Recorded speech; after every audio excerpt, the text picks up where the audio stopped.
We're here in Southampton with Unbeaten, Mr. Marc Chamberlain. How are you, mate? Yeah, all good. Yourself? I'm all right. I'm quite knackered based on just watching your workout today. I mean, you're putting in the work, right? Yeah, been putting in the work for weeks on end. Hopefully it pays off on the night. You just won your first title. So Yep. this feels like the next stage of Marc Chamberlain's career. You beat Marc Vidal back in July. You looked over the moon. Like I'd never seen you like that before. After a win, like you were like up in the corner and proper. Yeah. Talk me through it. It just meant so much to me because obviously I've been boxing since I was 6 years old. I'm now 24. Obviously I've got a great team behind me, Frank Warren especially, and for them to believe in me and put me forward for that opportunity, obviously I was very thankful for that. And when the phone went saying, do you want to fight for the IBF European title? Of course I do. I'm not going to say no, am I? It's an opportunity and they don't come around every day of the week. So yeah, I took it on, I think it was 4 weeks notice. I was in the gym anyway, but when you get that phone call and you've got something to work towards, especially a title, I thought, why not? So I trained hard and yeah, it just meant everything to me. So getting that title was like next stepping stone as to where I want to go with my career. And is that what it represented? It was like a sort of like your first milestone? Yeah, pretty much. Obviously it's not like a Mickey Mouse title, if you know what I mean. It's got me a world ranking and yeah, I'm hoping that I can start pushing on and moving on with my career now, and things are starting to get really serious and starting to get my name out there a bit more.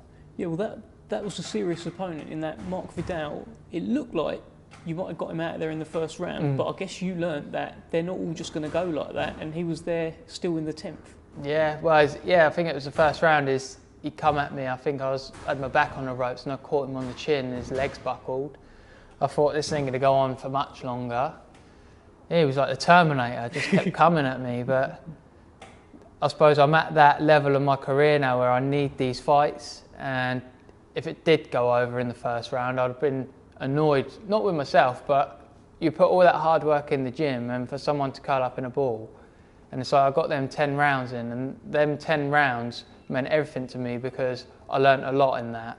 And you can't learn that experience in a 1 or 2 round fight. So I think that was a great fight at a great stage of my career. So that's the perfect win for you then? Yeah, definitely. So the next guy is Vairo Lenti. Yep. And he's Friday night at York Hall. This is another guy that's never been stopped before as well. What do you know about him and how you're approaching this one? I don't know an awful lot about him. Alex, Spanish fella who gets in the gym, who's good friends with Wayne, he fought him back in 2019 or 2020. Just the same as my last opponent, really. I think he's got a good heart, keeps coming forward.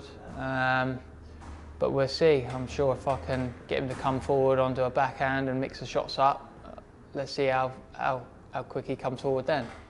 Do you want to get him out of there? Because you talked about your last fight where it was the perfect win and you went the distance because you learnt so much. With that in mind, what do you want to do with this guy? I want to look good doing it. I don't want to go looking for the knockout because it don't happen. I take each round as it comes. If the opportunity's there, then without a doubt, he's probably going to get knocked out if he walks onto one and I catch him on the chin. Simple as that. You believe in your power, don't you? Yeah, but I also don't rely on my power. Like my last fight, I proved I can box, punch and take a punch. So I think I'm ticking all the boxes now as I'm progressing in my career. So yeah. Something does seem to happen when you sniff blood though. Maybe not so much the last fight, but certainly earlier in your career. As soon as you get someone hurt, you're all over them. Killer instinct. Happens? You got to have it, yeah. Like I say, I don't go looking for the knockout or the stoppage, but if I can see an opening and I've hurt someone, you'd be an idiot not so much jump on them and rush it, but if you know you've got someone hurt, why let them off the hook?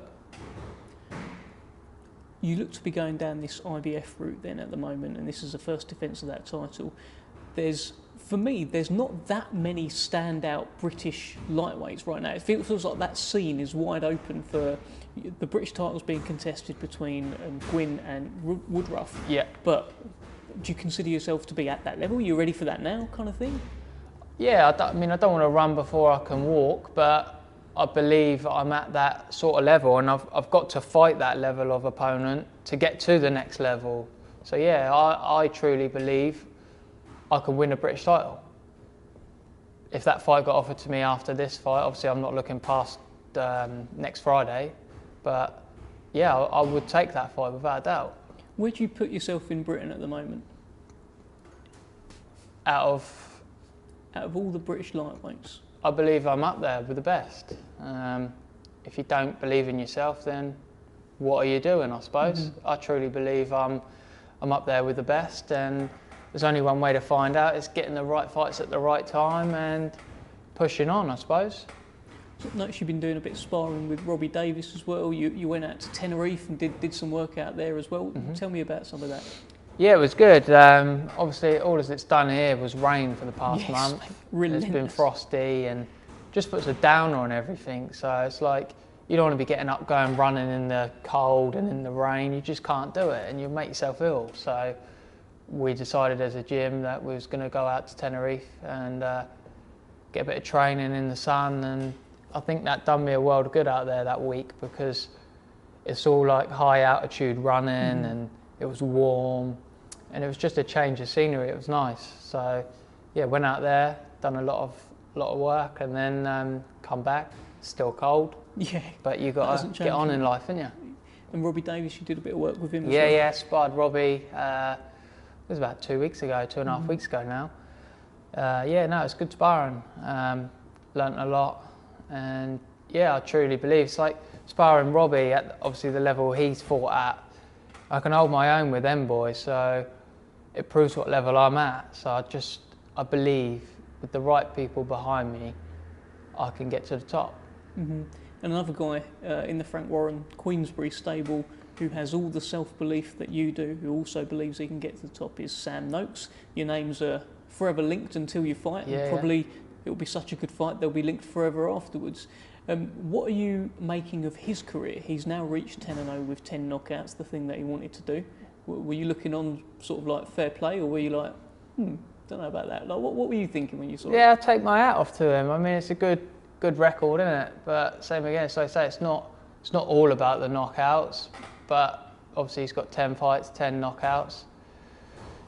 Yeah, it is what it is, isn't it? I mean, yeah, I've got nothing bad to say about him, but he hasn't fought Marc Chamberlain yet, has he?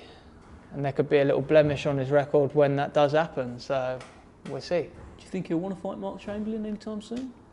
Who knows? They keep linking my name, like you say, with his name, but he's on his path, I'm on mine. I won't look past what I've got to do with what's in front of me at the minute, and until the phone rings and negotiations start happening, then mention my name. Other than then, stay on your path and I'll stay on mine. I think, yeah, he says a similar sort of thing. You're both sort of on your own paths, and you're obviously very focused on your career. What if he's suddenly on your path?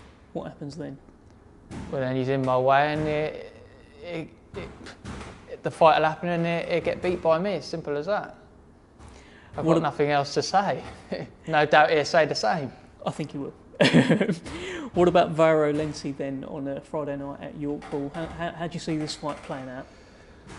I don't know. I've got a feeling he might come out all guns blazing, but I don't know. He don't look too bad, you know. I think he's got some form of Italian title. I don't know what it is, but he's probably going to come over here like the Spanish fella did, saying he was going to take the title and take me into deep waters like no one else ever has. I've been took to the deep waters with him, as you see, and he got smashed up. So if this Italian fella wants to go down the same route, he can look like the Elephant Man as well the next morning. Simple as that. That's a good thing to say. Well, I mean, sharks tend to do all right in deep waters though, right? And you're a bit of a shark in there. Definitely. No, I truly believe if I'm clever enough and play out right, I'll get him out of there. Talk to me about these nicknames, Marc, because I was going through it with you, and I'm pretty sure you've had 4 different nicknames. Yeah. And you've only had 11 fights. What's next? I don't know. I take no notice. I don't even make these names up. Who's giving you these names? I think the first one I got stitched up by Frank Hopkins. Right. I was in Leicester, I believe. And what was that one? the bomb, I think. Right.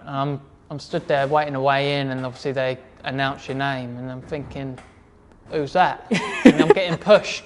Go on, shoot. And I'm thinking, I ain't the bomb. Go on, go. And then I hear it's Chamberlain. All right, whatever.